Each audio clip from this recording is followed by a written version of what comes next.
Àwọn ẹgbẹ́ òṣèlú People's Democratic Party (PDP) ní ìpínlẹ̀ Èkó wọ́n mà ti bẹ̀rẹ̀ sí ní fèdí ara wọn síta o, tí wọ́n sì tú àṣírí ìpàdé ìkọ̀kọ̀ tí olùdíje fún ipò ààrẹ lábẹ́ ẹgbẹ́ òṣèlú PDP àti tó tún jẹ́ igbákejì ààrẹ tẹ́lẹ̀ lórílẹ̀‐èdè yìí Alhaji Atiku Abubakar àti olùdíje fún ipò ààrẹ lábẹ́ ẹgbẹ́ òṣèlú Labour Party ọ̀gbẹ́ni Peter Obi tí wọ́n bá olùdíje fún ipò gómìnà lábẹ́ ẹgbẹ́ òṣèlú PDP ní ìpínlẹ̀ Èkó ọ̀gbẹ́ni Abdulazeez Adeniran ẹni tó pè yàn mọ̀ sí Jandor ìyẹn ìpàdé ìkọ̀kọ̀ tí wọ́n bá ṣe lásìkò tí ètò ìdìbò gómìnà ìpínlẹ̀ Èkó ń bọ̀ lóṣù kẹta ọdún tó kọjá.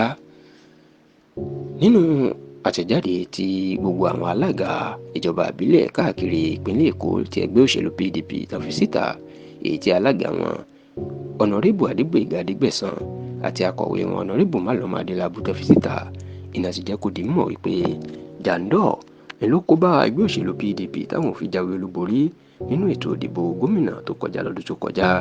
Wọ́n ní lásìkò ètò ìdìbò náà lẹ́yìn tí ẹgbẹ́ òṣèlú PDP rí bí Peter Obi bó ṣe fakọyọ ní ìpínlẹ̀ Èkó tó na ààrẹ Bọ́lá Tinubu mọ́ ìlú ẹ̀ ní ìnákúnà. Wọ́n ní ìlànà ti panupọ̀ pé ọ̀nà táwọn lè fi rí ìbò ìyẹn káwọn fi di ipò gómìnà káàkiri Nàìjíríà ìní káwọn fọwọ́sowọ́pọ̀ pẹ̀lú àwọn ẹgbẹ́ òṣèlú alátakò, nítorí ká ní PDP àti Labour Party fọwọ́sowọ́pọ̀ lásìkò ìdìbò ààrẹ ni ó ṣeé ṣe kán fẹ̀yìn Tinubu àti ẹgbẹ́ òṣèlú APC janlẹ̀. Wọ́n lélẹ̀ láwọn foríkorí pé kò tún gbọdọ̀ wáyé láwọn ìpínlẹ̀ káàkiri Nàìjíríà pàápàá ìpínlẹ̀ Èkó. Wọ́n lélẹ̀ láwọn fi wò pé kí ẹgbẹ́ òṣèlú PDP àti Labour Party káwọn àjọ ṣiṣẹ́ papọ̀ kí Jandor kó sì juwọ́ sílẹ̀ fún olùdíje ẹgbẹ́ Labour Party yan Gbádébọ̀ Chinedu Rose-Vivour. Ṣùgbọ́n wọ́n ní Jandor máa yarí póun ò gbà ó lásìkò yìí ìní Peter Obi ni ló máa gbé fóònù tó pe Jandor tó bẹ̀rẹ̀ sí ni máa bẹ̀ ẹ́ pé kó juwọ́ sílẹ̀ fún olùdíje ẹgbẹ́ òṣèlú Labour Party òun èèyàn Chinedu Gbádébọ̀ Rose-Vivour.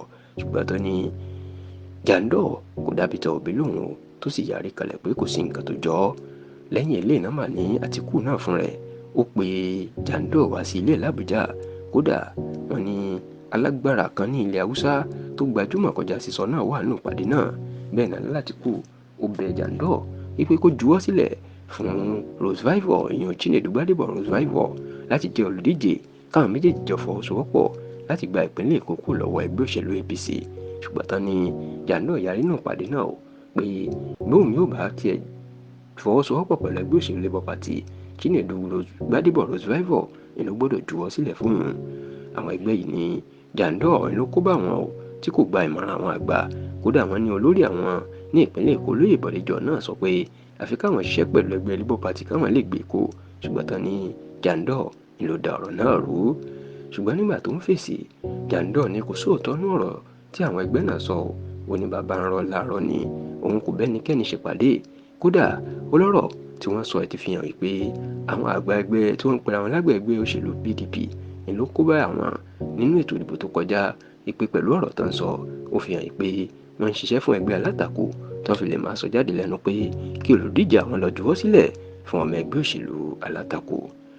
Ní báyìí àwọn alága ẹgbẹ́ òṣèlú PDP káàkiri ìjọba ìbílẹ̀ l'Èkó wọ́n ti tú àṣírí ìpàdé ìkọ̀kọ̀ tí Àtíkù àti Peter Obi tó bá Jandor ṣe o. Ṣùgbọ́n tí Jandor ní ọ̀rọ̀ kò rí bí wọ́n ṣe wí rárá.